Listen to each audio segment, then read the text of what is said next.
So guys, the goal for today is to make a fast charger for this 1 kilowatt hour Ninbot battery.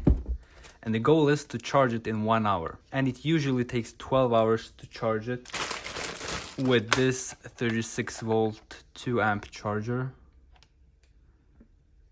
So the goal for today is to connect 10 of these chargers in parallel and see how fast they can charge the battery. And here I'm going to show you how I basically connected all the chargers in parallel with each other. You can of course do it in many different ways, but this is how I did it. And this is only for one of the 3 chargers I made.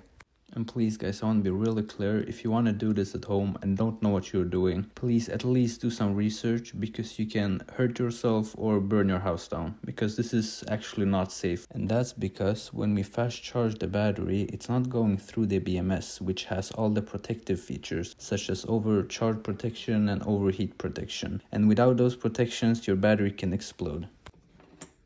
And now let me present to you the final product. So we have one charger which outputs 8 amps, which has an XT60 connector on the output. Then we have another one which outputs 8 amps, but this one is a bit different. This is the master unit.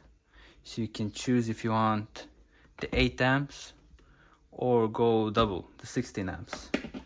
So the master unit, just plug in the slave with an XT60, and then you have the charge port directly into the battery. And then of course we have the 4 amp charger, which will plug in into the regular port. So let's go and try it out.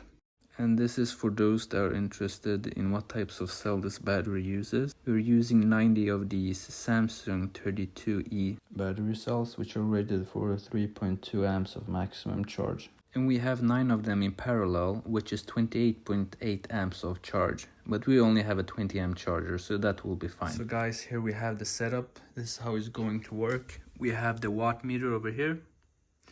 Then we have the voltage-based voltmeter. It also shows percentage. So you guys are going to see a big spike when I plug the charger in. So don't be fooled by that. And then we have the timer over here, and then the time lapse. So you guys will see that afterwards. And then all the chargers. So this is how the setup looks. It's not convenient to carry all these chargers with you, but when you're at home and want a quick charge, that's pretty good.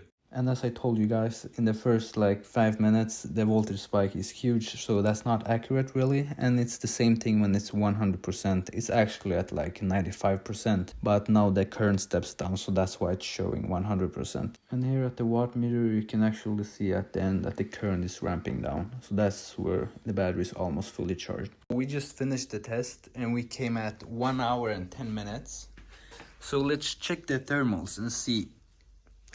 Based on just feeling the battery, it's pretty toasty. It's not like really hot, but I can imagine if it's like warm weather outside and you're doing a fast charge with the sun beating on the battery, it's going to overheat.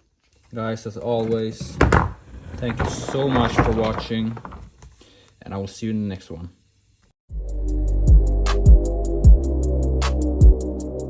She got the sweet stuff. Shawty came from Mexico. She know she